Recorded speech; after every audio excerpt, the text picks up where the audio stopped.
Selamat sore teman-teman semua. Saya Tung Separinge dengan Pak Madiku hari ini yang panggilannya Pak Bosman gitu ya. Tambahin Sontoloyo saya ngomong nggak enak hati. Lo memang orangnya Sontoloyo, Bos. Memang jarang ngomong yang negatif ini. Tapi itu ternyata sungguh menarik karena Pak Bosman ini, Pak Madiku ini ngetop sekali sekarang gitu ya. Jadi sejak dulu suka ngetop, tapi sekarang tambah ngetop jadi babnya ngetopnya gitu ya. Jadi pandangan-pandangannya sangat menarik. Tentu saja malam hari ini banyak teman-teman yang di IG saya, juga teman-teman yang umum tadi di teman-teman di WhatsApp. Ayo siapa pengen tahu, pengen mau belajar. Bahkan ada teman saya yang punya BPL Lestari, Pak Alek itu, wah favorit saya, no, katanya Pak Mardigu.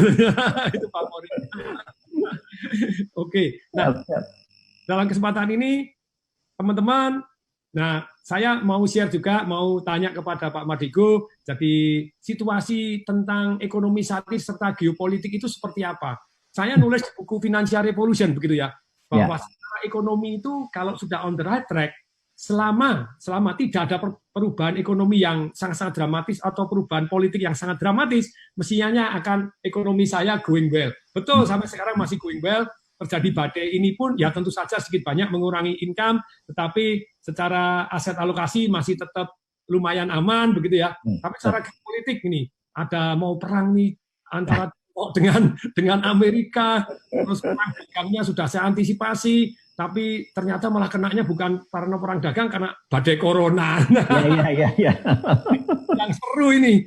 Nah, sekarang nanti setelah pandangan-pandangan begini, teman-teman yang mau nanya, ini boleh Yuli nanti yang bacakan pertanyaannya di sebelah mana ini? Ya Yuli telah bacakan pertanyaan. Komennya boleh dinyalain ya, Mas? Yang apanya yang dinyalain? Komennya di Instagram berarti. Oh ya, komen di Instagram. Ini gambarnya. Oke, nah sekarang saya ini Pak Bosman. Yes. Sebetulnya kalau panggilnya Pak Bosman itu dari mana sih kok bisa ada Bosman? Nah, ini yang lain-lain ya.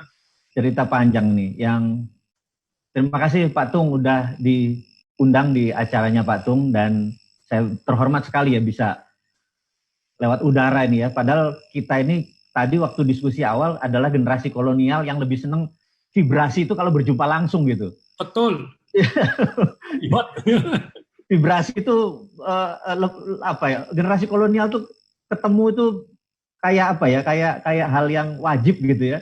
Kalau udah kenal, udah akrab, udah begini mungkin lewat udara bisa gitu ya. Nah, terus saya sebenarnya ada dua pertanyaan dulu apa ke Pak Tung sebenarnya sebelum saya mau saling wawancara ini tujuan saya soalnya lama saya nanya itu kalau nanti gantian ya saya boleh gantian, yes, dengan senang hati dengan nanya Bosman. Jadi saya mengarungi bisnis sudah 25 tahun dan bisnis saya yang paling utama adalah oil and gas. Nah, itu yang jos. Dunia oil and gas itu adalah highly regulated. Jadi peraturannya banyaknya minta ampun. Jadi di dunia ini mungkin ada 3 hal industri yang highly regulated atau peraturannya padat sekali. Nomor 1 adalah aviasi atau penerbangan ya. Iya. Terus kedua dunia rumah sakit, obat-obatan dan farmasi itu highly regulated gitu ya. Terus ketiga adalah oil and gas gitu ya. Ada safety-nya, ada banyak sekali. Dan bisnis itu namanya close market atau bisnisnya bukan open market. Maksudnya open market itu begini. Kalau kita punya toko kelontong atau kayak Indomaret gitu ya, kita tanya sama yang kerja di situ, Mbak sehari berapa yang datang? 100 Pak gitu. Kalau besok nggak tahu Pak, kalau hujan ya nggak tahu, bisa 1 yang datang gitu ya. Itu open market gitu ya. Nah, dunia oil and gas kalau open market mati kita.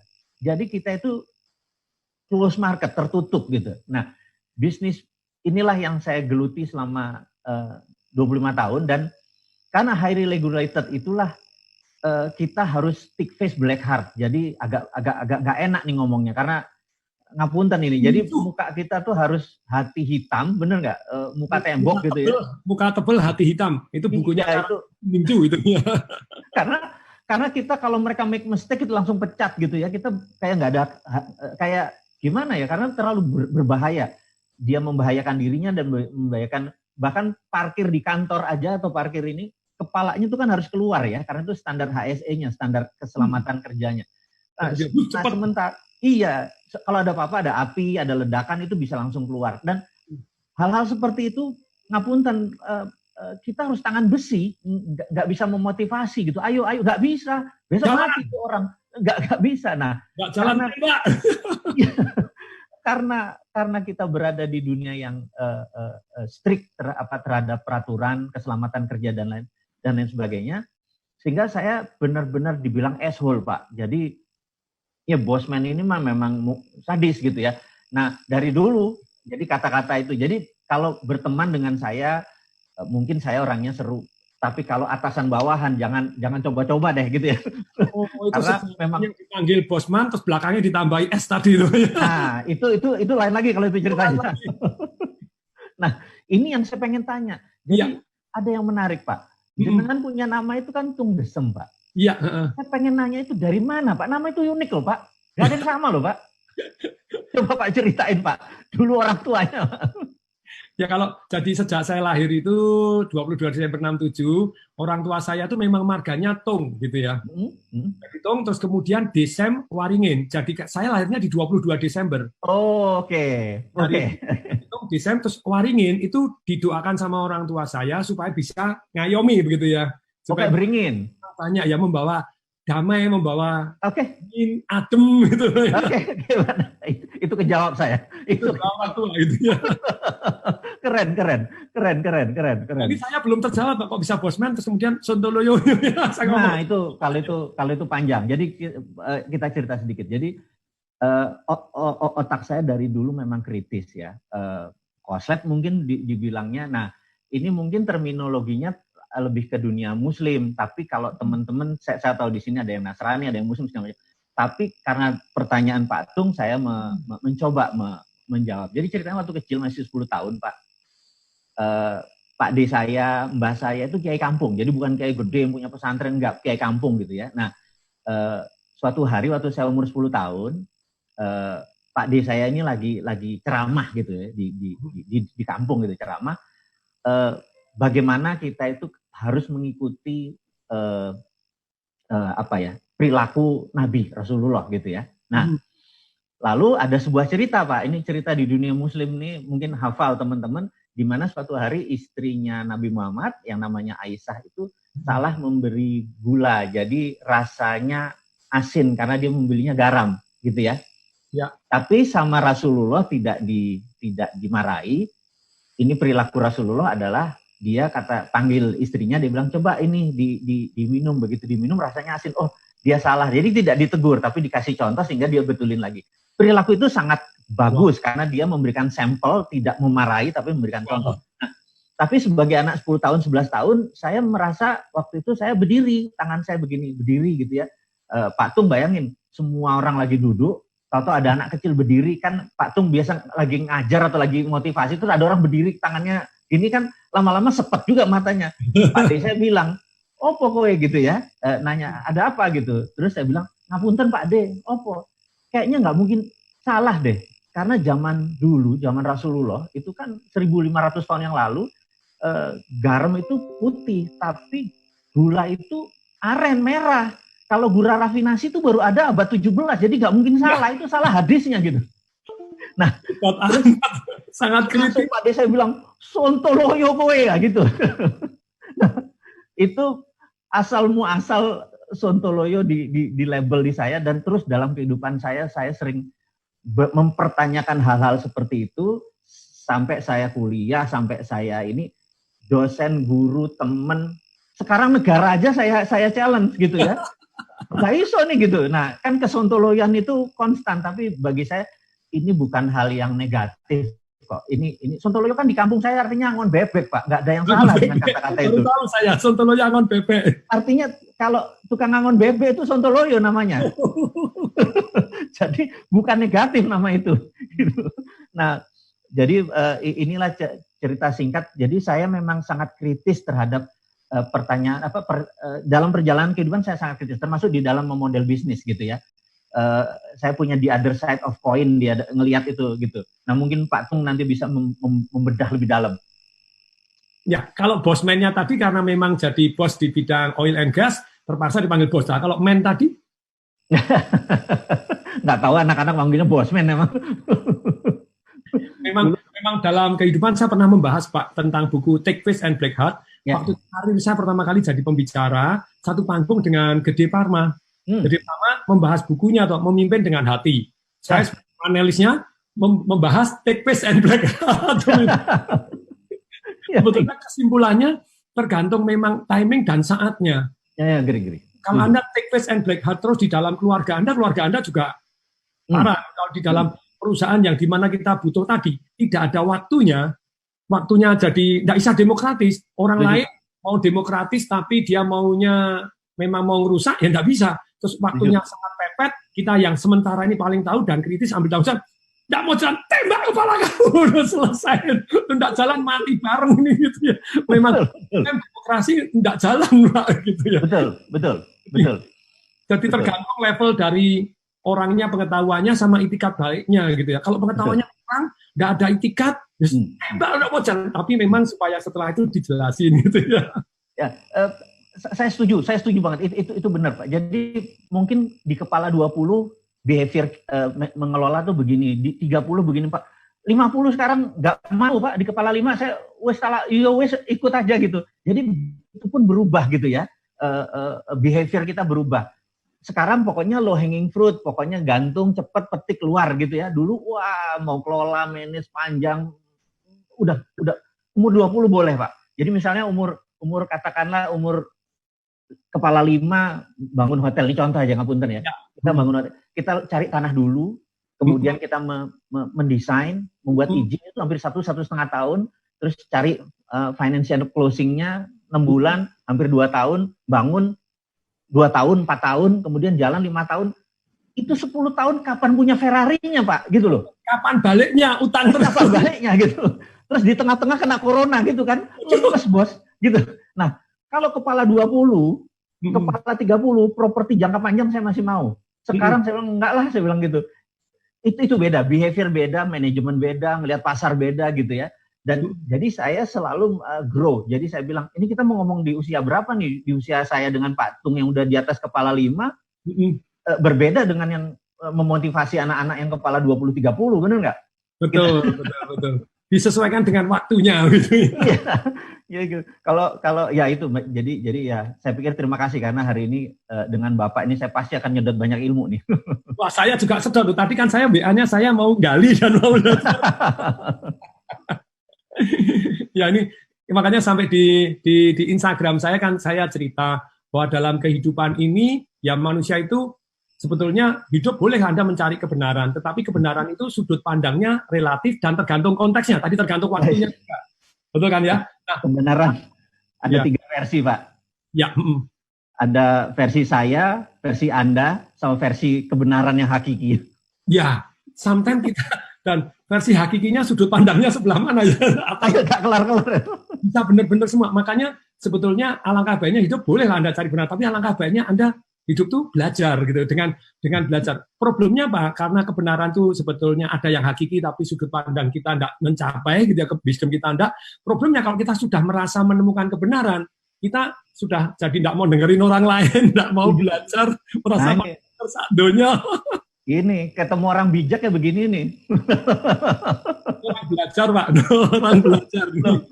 Aku tuh begitu denger Pak Tung kena COVID terus tiap hari nyanyi, self-push, self-motivated, terus bagaimana inward melihat ke dalam, saya bilang itu nggak gampang. Saya bilang itu nggak gampang.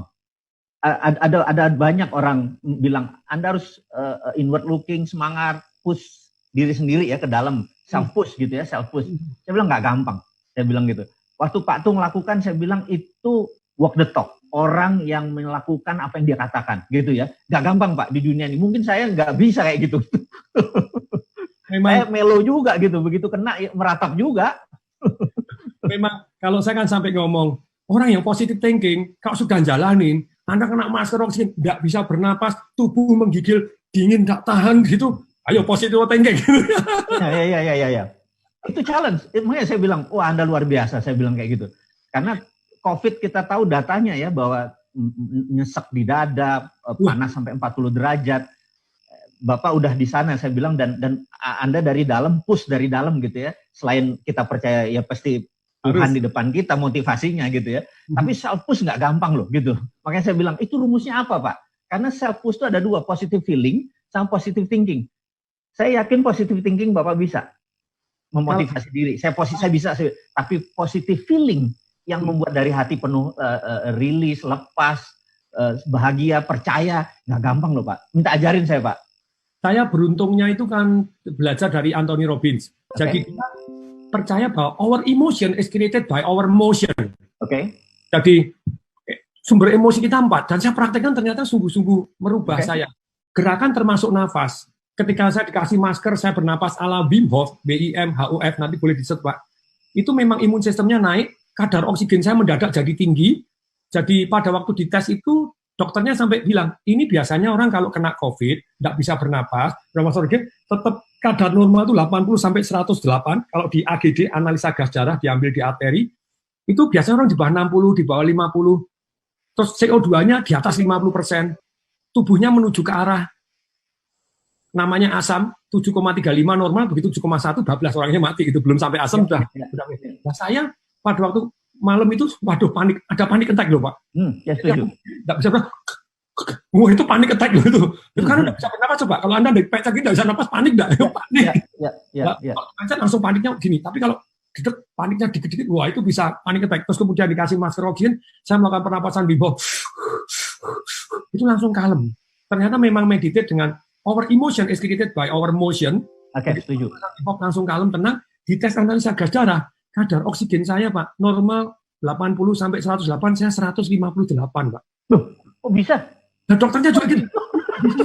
Terus CO2 saya normal itu 21, 24. Biasanya orang kalau sakit COVID di atas 50, saya mendadak pada waktu ngik-ngik itu ya mungkin di atas oksigennya. Tapi begitu terus dites analisa gas darah, itu kadar CO2 saya 19 di bawah normal.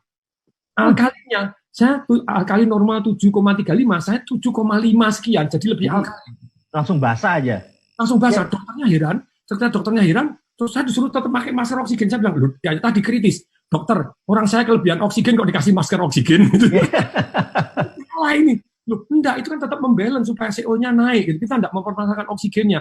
Terus malam, telepon sama dokternya, diskusi, saya kasih artikelnya Wim Hof, terus saya bilang, 1 hari saya melakukan pernapasan Wim Hof nih 10 kali nih pakai masker. Jadi our emotion is created by our motion, termasuk napas kita.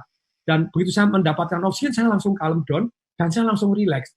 Nah, itu. Terus kemudian, kena VCO tadi, virgin coconut oil mendetok tubuh saya, minum air yang cukup. Nah ini bagi teman-teman yang puasa nih, Pak Mardigu juga ini Pak Bos.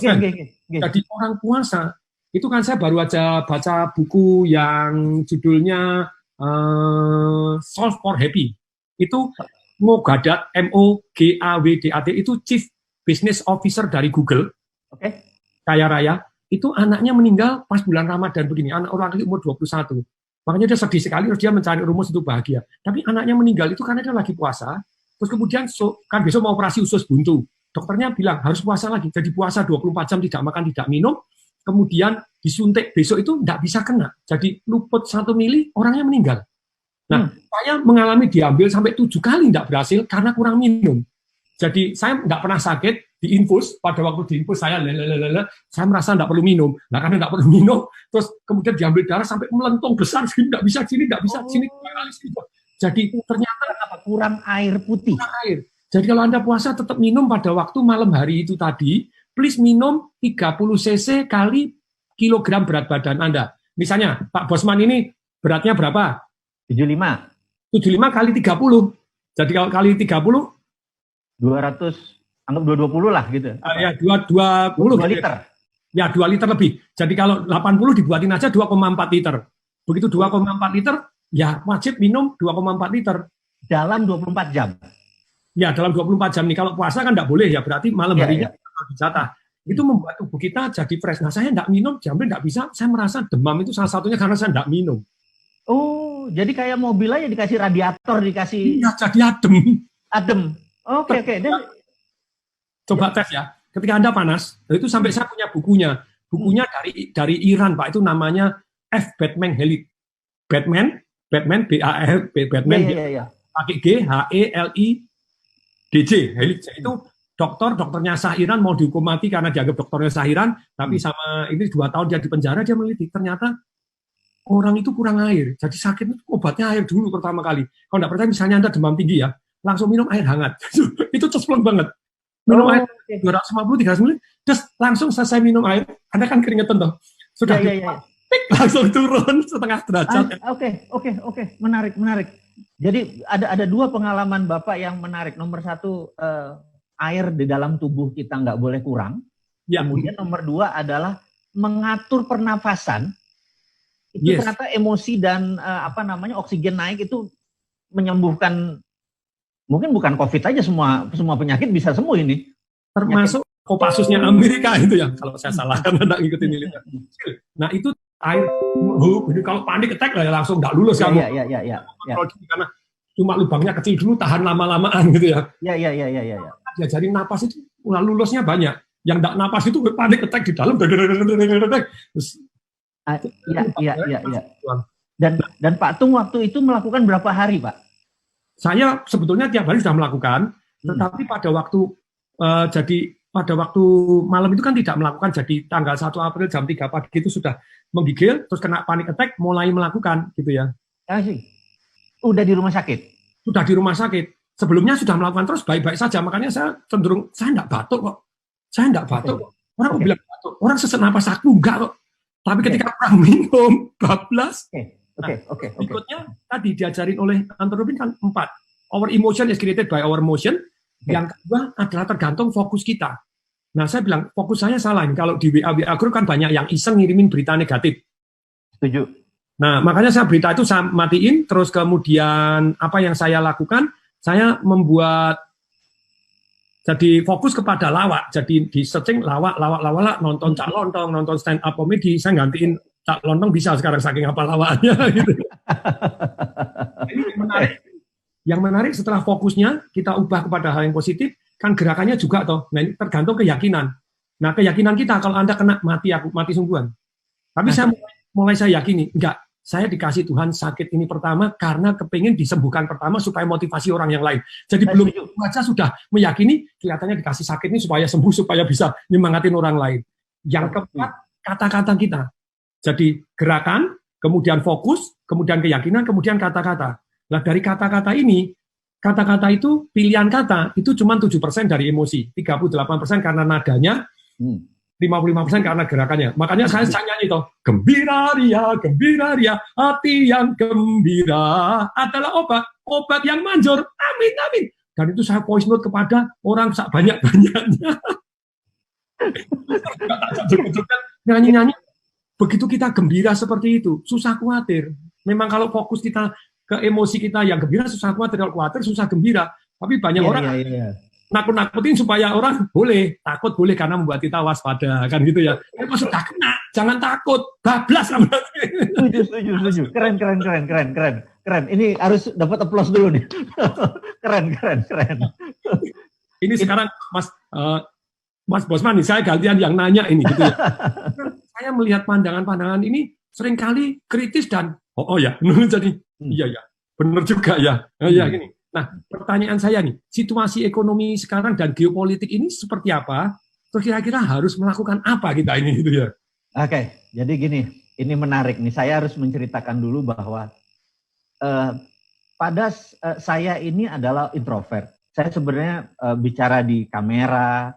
Kalau nggak Pak Tung yang ngundang, saya pikir saya nggak comfort bicara. Karena saya adalah orang yang introvert yang kalau ngomong melalui rekaman ini aja, saya ada ide di kepala saya rekam, saya kasih ke anak-anak, terus jadilah cerita itu. Nah, perlu diingat bahwa saya ini adalah bisa dikatakan tidak ada masalah dalam hidup saya, maksudnya happy-happy aja gitu ya. Nah, pada saat saya merekam, Pak Tung, ini saya berubah dulu. Jadi maksudnya berubah itu adalah misalnya temanya marah atau kesel gitu ya. Temanya. Maka saya duduknya ngapunten, dengkul saya tekan gitu, saya dadanya kita tekan gitu kan. Secara emosi kan kita sedih atau marah. Nah, baru saya rekaman selama 5 menit, baru saya kasih.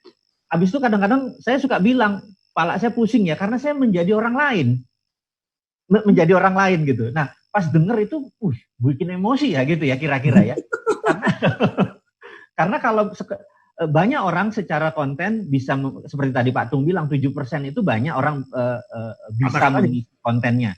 Tapi 30% harus memberikan intonasi, memberikan vibrasi marah, vibrasi kesel, nggak semua orang gampang. Saya pun harus pura-pura marah gitu kan.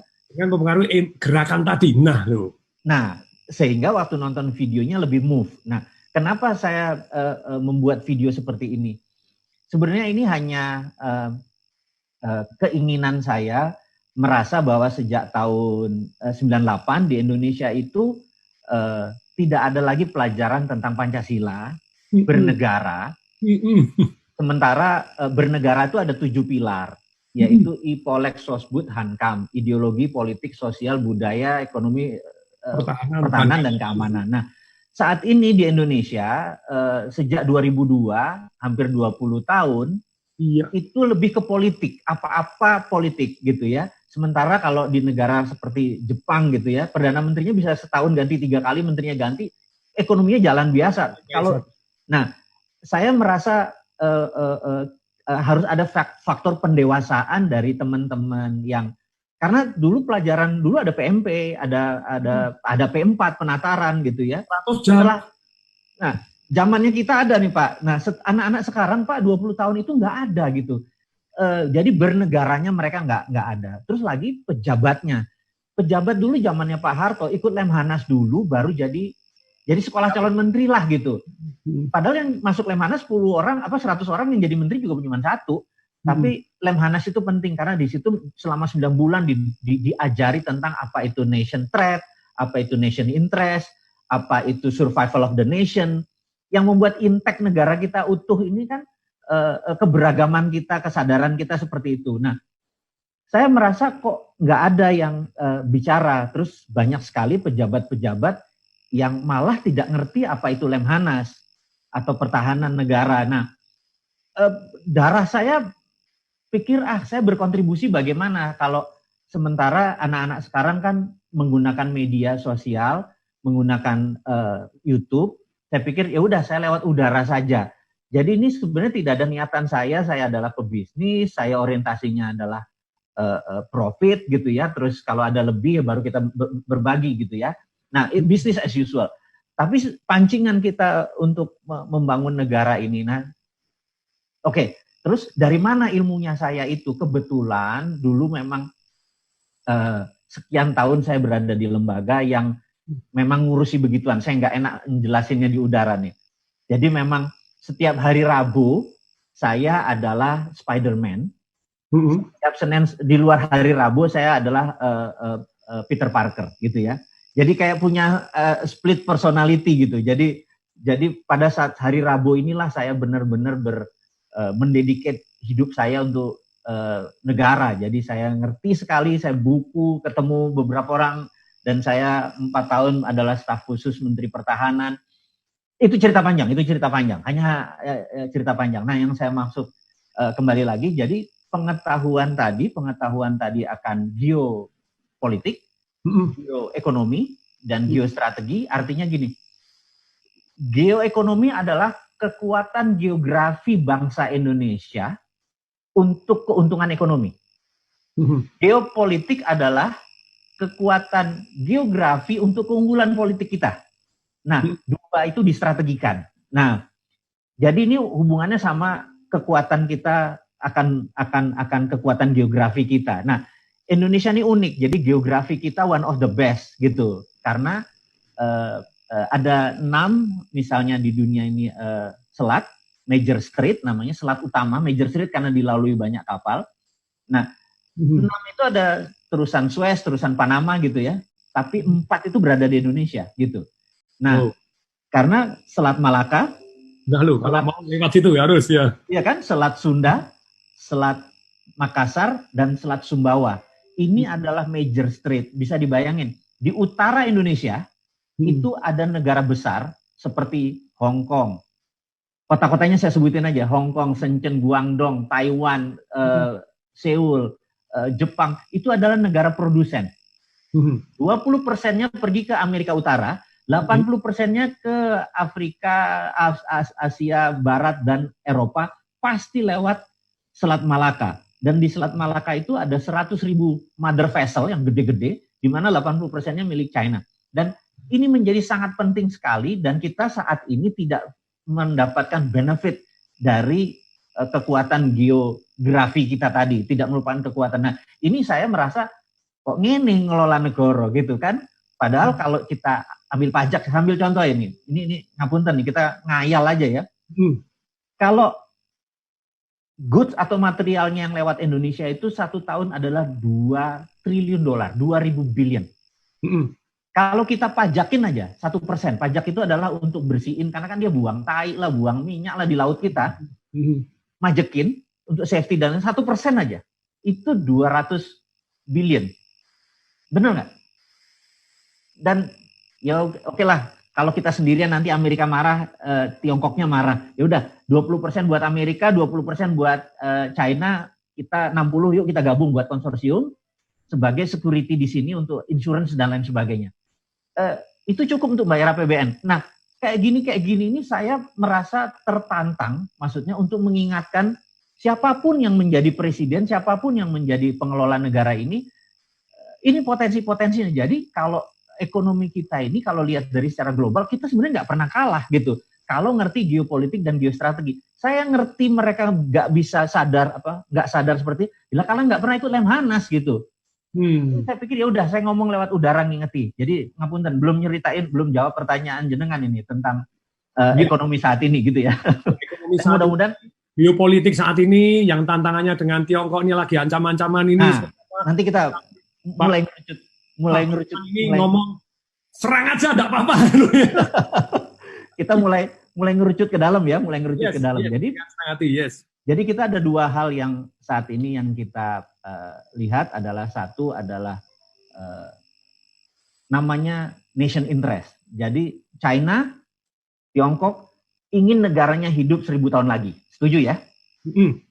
Amerika juga ingin hidup 1000 tahun lagi. Jepang pengen 1000 tahun lagi masih ada. Indonesia juga pengen impact utuh. Itu namanya nation. Nah, setiap negara itu punya nation interest. Ingat, nation interest sebuah negara itu bisa menjadi nation threat negara lain. Harus diingat ya. Itu hukumnya.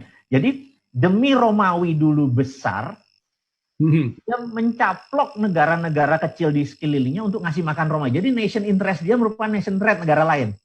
Supaya makan nyerang orang lain. Karena dia terbatas, limited sources kan. Terbatas, sumber daya alamnya terbatas. Nah, inilah ekspansi pertama kali di dunia ini. Nah, jarang negara seperti Indonesia yang mataharinya dalam setahun 98%, yang dari ujung ke ujung ada air, yang Tuhan memberikan vulkanik tektonik 80% wilayahnya ada ini. Terus di laut negara yang tengahnya ada laut itu cuma Indonesia. Ada Laut Banda, Arafuru, Laut Jawa gitu ya. Terus menghasilkan ikan yang karena untuk musim panas mereka bertelur di sini. Jarang negara kayak kita, karena itu kita itu gadis seksi yang dilirik oleh semua orang gitu. Nah, kitanya nggak tahu kecantikan kita. Kita malah terpesona sama orang lain. Itu yang disebut kita harus mengingatkan gitu ya. Nah, jadi kembali lagi, nation interest negara orang merupakan nation threat negara lain. Nah, jadi Amerika sangat ingin natural resources Indonesia. China sangat ingin natural resources Indonesia, udah pasti gitu ya. Nah, itulah yang saya merasa bahwa ada perang di luar ini. Nah, kita belum cerita corona nih. Belum cerita ancaman-ancaman perang tadi ini. Belum cerita ancaman, ini baru cerita besar. Nah, ternyata ada corona. Corona ini pertanyaannya adalah, ini adalah man-made atau ini nature? Gitu kan? Kan harus kita bedah nih. Nah, kalau lihat dari sifatnya, dari asal muasalnya, maka semua orang saat ini sepakat bahwa ini adalah man-made, alias di-enrich, diperkaya dan lain sebagainya. Sehingga kalau itu diperkaya dan lain sebagainya, ini udah pasti kesimpulan kita ada yang mengendalikan. Terlepas dari itu semua saya nggak peduli, karena toh bukan kita adalah victim dari mereka, kita nggak punya powernya. Yang penting sudah tersebarlah seluruh dunia, saat ini udah 3,5 juta orang yang terpapar, gitu kan? Ya. Nah, kita lihat dari Goldman Sachs punya analisa, JP Morgan punya analisa bahwa COVID, kita hidup dengan COVID forever. Udah. Jadi ada forever. Udah ini udah muncul ya sudah forever, udah gitu. Jadi kita harus menerima, harus menerima. Kita harus kalau di dalam agama kita mungkin sama bahwa acceptance itu yang paling penting. Udah kita accept dulu aja deh. Benar kemarin ngomong berdamailah sudah. Berdamailah gitu ya. Udah damai kita. Dah kita terima. Indonesia gitu. Saat ini berdamai dengan TBC ya. Satu hari mati 300, satu hari 1,9 ribu. Setuju. Nah, ada yang menarik Pak Tung. Ya. Efek dari corona karena kan yang dilakukan adalah social distancing. Itu membuat ekonomi dunia ini sekarang deglobalisasi namanya. Dan orang yang pertama kali menyebut istilah deglobalisasi adalah Perdana Menteri Singapura. Waktu 1 Mei kemarin, dia menyatakan bahwa dunia dalam kondisi yang baru, di mana terjadi namanya deglobalisasi, artinya semua negara for their own. Jadi negara tersebut hanya ngurusi internal. Jadi yang namanya ekspor akan berkurang, yang namanya import akan berkurang. Nah, Singapura sebagai negara ya hub, negara tidak menghasilkan, agak panik nih. Corporate action negaranya akan berubah. Di Indonesia masih beruntung kita karena bisa self-sufficient. Yes. Jadi yang terjadi adalah ini kita mau mengingatkan bahwa ke depan ini kita adalah kita untuk kita. Jadi kita udah nggak pikir, wah ini bagus untuk ekspor gitu ya. Karena negara-negara ini selama sampai 2 tahun ke depan belum selesai masalah corona. Nah ini yang saya pikir rumusnya Pak, saya tahu Pak, ini akan terjadi karena berdasarkan pengalaman saya. Tapi rumusnya, how to-nya, Pak Tung pasti punya solusinya. Gimana tuh Pak? Loh, malah saya yang ditanya nih. Todong-todongan ini. Enggak, pas semua orang berpikir untuk negerinya sendiri, bangsanya sendiri, udah percaya saya, ekspor akan berkurang, import akan berkurang. Itu gitu. Saya analisa 3 tahun yang lalu, Pak. Jadi kita tuh memang harus jadi analisa 3 tahun yang lalu, tapi sungguh di luar dugaan bukan karena virus. Waktu itu antisipasinya itu gara-gara perang dagang Tiongkok sama Amerika, terus perang tarif, terjadilah perang currency. Kan di Tiongkok menurunkan mata uangnya, langsung kita banjir barang dari Tiongkok. Setuju. Negatif, tobat, cadangan devisa berkurang, deg-degan gitu. Nah kalau sekarang lebih parah lagi, kalau dulu kan jawabannya ada 5, 1 ikut perang tarif, yang dilakukan zaman Pak Agus Martowardoyo, Indonesia juga mau lakukan, tapi Tiongkok menang pinter Pak itu, misalnya keramik dikasih tarif di sini, di sana pemerintahnya subsidi Pak, jadi yang bayarin pemerintahnya, itu keren banget. Pokoknya kamu bisa ekspor, tetap harganya bersaing di Indonesia dengan cara pemerintah yang turun tangan mensubsidi supaya ekspornya tetap jalan. Jadi nah itu perang tarif ikut. Yang kedua, ekspor digenjot. Kalau sekarang kan sudah produk mustahil ini ya. Dulu pemikiran saya seperti itu. Aduh, ini akan ekspor. Jadi saya lihat-lihat nanti yang di pemerintah mendukung ekspor di mana. Nah itu bagus itu ya. Dan kemudian yang ketiga adalah investasi asing dibuka, dipermudah supaya cadangan devisa meningkat. 3 ini hilang semua Pak sekarang. Betul, setuju. Tinggal 2 doang yang di bawah. Secara ekonomi. Kan gini, neraca kita itu kan bolong. Maksudnya bolong itu pendapatan berkurang, pengeluarannya. Tidak balance loh. Lah kalau siapa yang tombok? Rakyat jelata, pengusaha besar, sama. Bolong ini semua pada istilahnya kalau di balance sheet itu negatif. Ini terus gimana? Ya 2 doang Pak. Sementara ini gitu ya. Utang atau cetak uang. Kayak yang kemarin 600 triliun.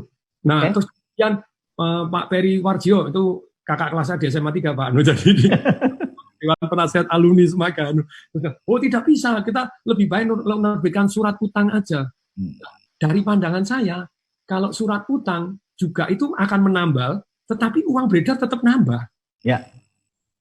Jadi utang Anda tidak pernah susut, ini nanti akan terus nambah gede seperti di Amerika. Nah kondisi seperti ini. Menarik. Belum ditambahin geopolitiknya, jedor perang. Jadi langkahnya tadi 5, stay cash dulu. Sekarang ya harus stay cash. Ya stay cash, Anda tidak punya cash, Anda tidak hidup. Tapi pada waktu nanti krisis berlalu, setelah misalnya ini Juni boleh dibuka, ternyata ya tetap akan kita berdamai. Nanti akan tetap yang namanya kena virus ini terus akan ada gitu ya. Betul. Ada vaksinnya, sudah ada obatnya, jadi kita lebih tenang.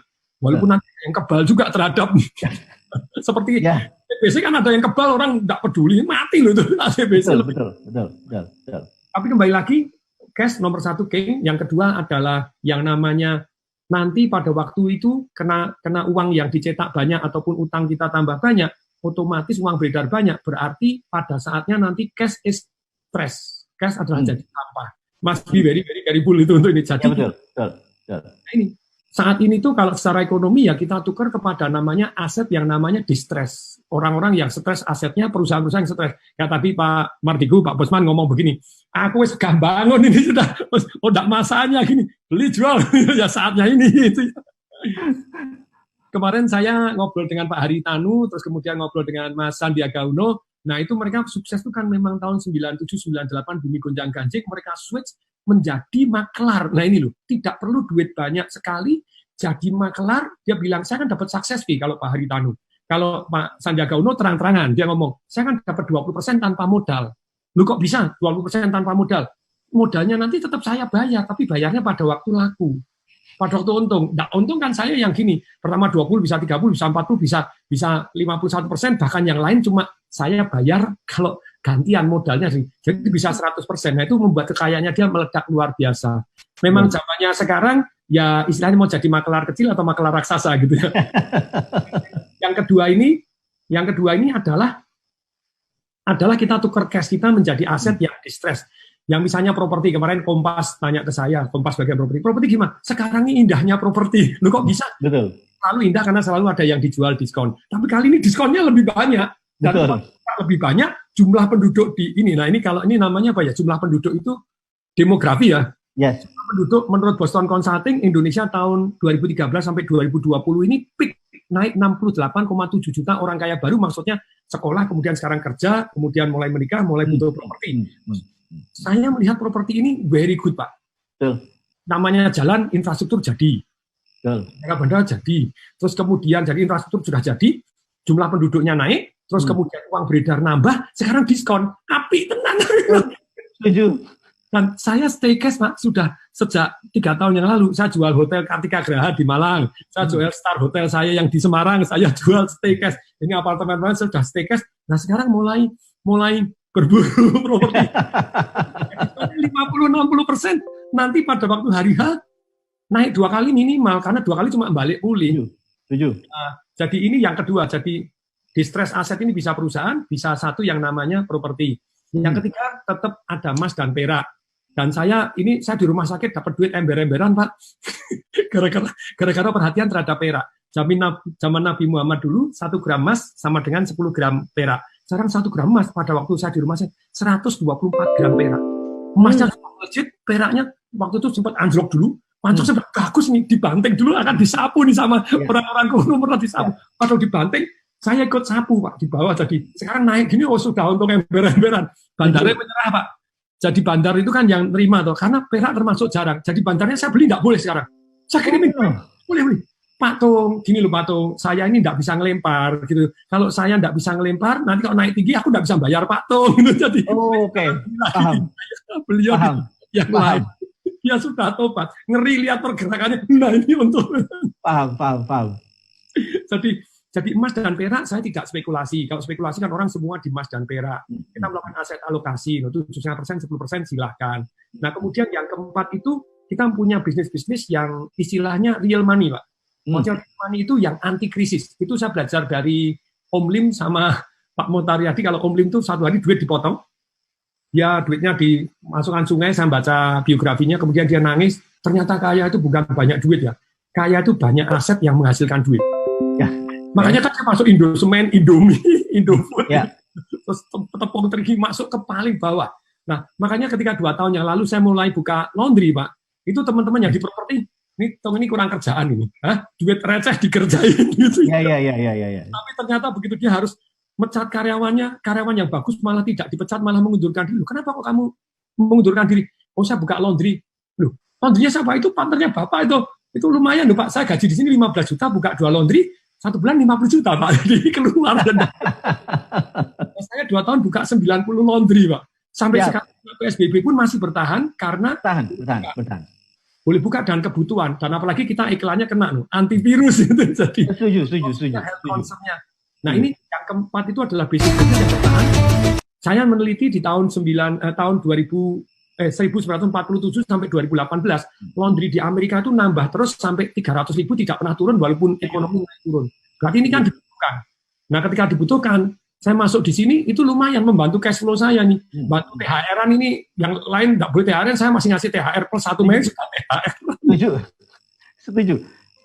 Nah yang kelima, perhatikan peraturan pemerintah. Jadi peraturan pemerintah ini kemana gitu ya? Oh perhatikan, uang ini mengalir kemana? Orang sukses kan antisipasi. Uang mengalir kemana? Kalau Anda fokus di satu tempat boleh nggak sampai jadi, tapi setelah itu harus ada namanya aset alokasi. Kalau satu doang, waduh. Jadi ada teman di travel punya 12.000 cabang. Nah sekarang travel langsung. Iya. Travel doang. Antisipasi uang ini mengalir dari mana ke tempat yang lain. Kenapa saya ke Perak? Saya merasa begitu Mas jeblok ini tinggi, Perak yang ketinggalan ini akan ngejar. 1:80 aja sudah untungnya banyak sekali. Sekarang baru 1:111 Pak. Dari 1:124 gram. Nah, jadi aturan pemerintah misalnya, dulu kenapa sih orang bilang, Pak Tung ngapain sih ngerjain rumah sederhana, satu amal, karena jadi rumahnya yang kedua, jadi karena ini aturan pemerintah lagi memberi subsidi ke sana. Dulu saya antri-antri, nah sekarang APD, pemerintah lagi masuk ke APD, masuk apa ya, perhatikan ke peraturan-peraturan pemerintah ini kemana, selalu ada uang mengalir yang ke tempat satu tempat yang lain. Orang sukses antisipasi bukan bereaksi gitu ya. Nah, ini Giliran Bosman ini Pak Bosman. Oh cukup ini, ilmunya udah cukup ini. Nah, teman-teman udah dapat insight banyak banget dari Pak Tung ini. Wah, lagi nunggu puasa gini, powerful banget nih cerita dengan Pak Tung nih. Geopolitik sama geoekonomi dengan saat ini kira-kira pandangannya Pak Bosman Mardigu ini apa yang harus dilakukan kita dan apa yang terjadi, apa yang kita harus lakukan? Ini kalau cerita geopolitik dan geostrategi ini tidak sederhana. Kita membicarakan bisnis, tetapi bisa kita kemas menjadi informasi yang bermanfaat gitu ya. Jadi pertanyaannya kira-kira akan perangkah antara Cina dengan Amerika secara militer gitu ya? Itu mungkin akan membuat kita menjadi lebih siap terhadap apa yang akan terjadi. Jadi ini teman-teman penting loh nih, perhatikan loh nih, karena kamu kaget lagi tidak antisipasi. Ya. Jadi jangan sampai seperti bulan Januari dibilang tidak ada COVID, bulan Februari nggak ada COVID, total door ada gitu ya. Nah, perang, jadi gini, di dalam kita menganalisa perang tidak perang bukan masalah buat kita, tapi apapun itu kita harus punya skenario gitu ya. Nah, skenario pertama yang harus kita ingatkan adalah kalau Anda jadi Trump, gitu ya. Kalau Anda jadi Trump, Anda bulan November nanti adalah masa jabatan kedua, Anda akan ada pilpres. Ya. Anda ingin menang 2 kali. Dia mengambil peluang ini bagaimana? Kalau dia diam saja saat ini, dia kalah. Karena nama dia tercemar sekali urusan COVID waktu masuk ke Amerika dengan sampai 1,5 juta orang kena. Nama Trump ini udah jelek sekali gitu. Tapi kalau dia menang perang dengan Tiongkok, itu ceritanya lain, gitu ya. Atau sedang perang, ceritanya bisa lain. Atau sedang perang, gitu ya.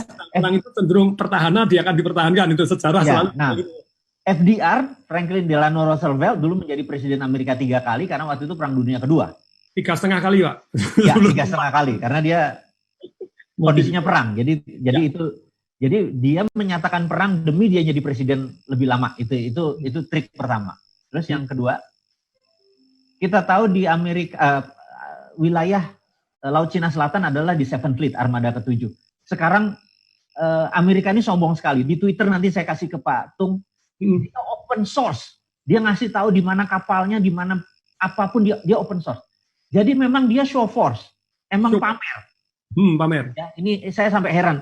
Biasanya data-data tersebut ditutup, ini kenapa dia pamer? Jadi kapal USS Roosevelt jalan, USS Ronald Reagan jalan, titiknya sekarang ada di Honolulu, titiknya ada di Guam, titik-titik itu pun isinya apa dia buka, gitu ya. Nah, isi roketnya, isi tank Abraham itu dia cerita dengan rinci. Saya mencoba menganalisa karena saya pikir udahlah, berita Indonesia kan saat ini tidak, berita luar negerinya sedikit sekali. Ya. Jadi padahal di CNN ada, di Bloomberg ada, di Reuters ada gitu ya. Ya udah, saya berpatokan pada mereka aja, berita-berita saya ikuti. Kemudian mereka sekarang sudah merapat semua di sisi zona internasional tapi di Laut Cina Selatan bagian utara gitu ya. Nah, kemudian saya dapat informasi banyak sekali barang-barang, kan Cina itu yang berkembang adalah bagian timur kan. Tengah kosong apalagi barat gitu kan. Apalagi utara. Apalagi utara. Nah, mereka mulai meletakkan barang-barang pertahanan mereka seperti arsenal, seperti peluru di sisi timurnya gitu. Kondisinya tegang. Terus saya tanya sama teman-teman di China, partner saya banyak sekali di China, ada TCC, Tianjin, China Chemical, dan saya kabar-kabaran gitu. Mereka semua tense, tegang gitu. Mereka nanya sama saya, akan jadi perang nggak? Saya bilang, mau jawaban profesional saya bilang gitu. Xi Jinping adalah pemimpin yang jago dagang, Trump adalah pemimpin yang jago dagang. Jadi sebenarnya perang itu cuma dogfight aja, nanti mereka akan ketemu di satu titik gitu ya, akan ketemu di satu titik gitu. Karena kalau perang, mungkin roketnya Tiongkok bisa menghancurkan kapal Amerika, tapi roketnya Amerika bisa ke kota Shanghai, Shenzhen segala macam, gitu. Ini akan hancur-hancuran dan dua-duanya adalah pedagang. Kata-kata hancur itu nggak mungkin, merugikan. Mereka sendiri yang rugi. Jadi saya tahu bahwa ini tidak akan terjadi perang seperti yang ngono gitu ya kalau bahasa Jawanya. Tapi mungkin perangnya basa-basi atau perang gimana? Nah, bentuk perangnya sekarang di dalam militer itu ada 6 bentuk perang, ada 7 bentuk perang. Ini betul-betul pernah di atasnya pertahanan ini. Perang yang kombatan yang pakai bedil itu military warfare itu cuma 1/7, yang 6/7 nggak pakai bedil, seperti currency warfare, financial warfare, biological warfare, itu nggak pakai bedil gitu ya. Tapi semua kategorinya perang gitu.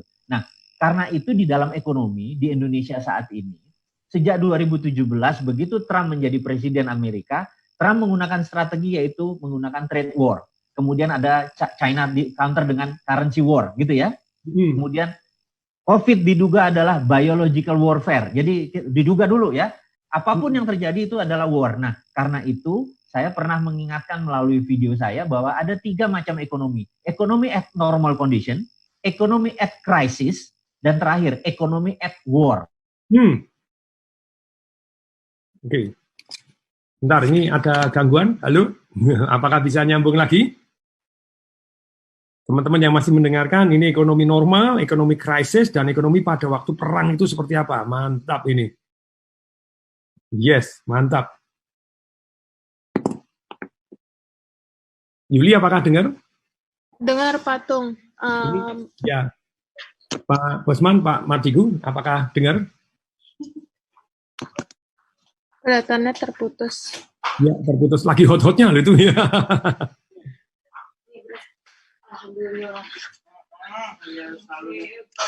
Mas Faruk, Pak Mardigunya apa sudah join lagi? Keluar itu. Ya kepencet tadi, mungkin nggak sengaja kepencet gitu. Ini jadi teman-teman, kalau saya nih masih IG live, masih live atau masih ya? Masih, Pak. Masih. Jadi teman-teman, jadi yang menarik ini dari Pak Bosman, Pak Mardigu ini, beliaunya ini orang kaya raya tapi rendah hati, terus kemudian tetap mau belajar. Kadang ngomongnya nyentil-nyentil itu sungguh menarik, makanya followernya banyak amat gitu ya. Terus kemudian juga masuk akal, pandangannya itu sangat dalam, kritis dan menarik untuk kita dengarkan.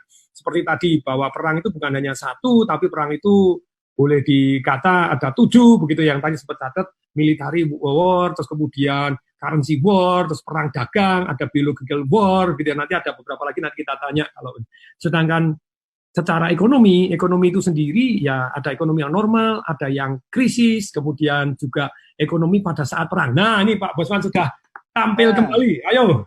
Ngapunten. Ini ternyata laptop saya habis baterainya habis. Orangnya lebih kuat dari laptopnya.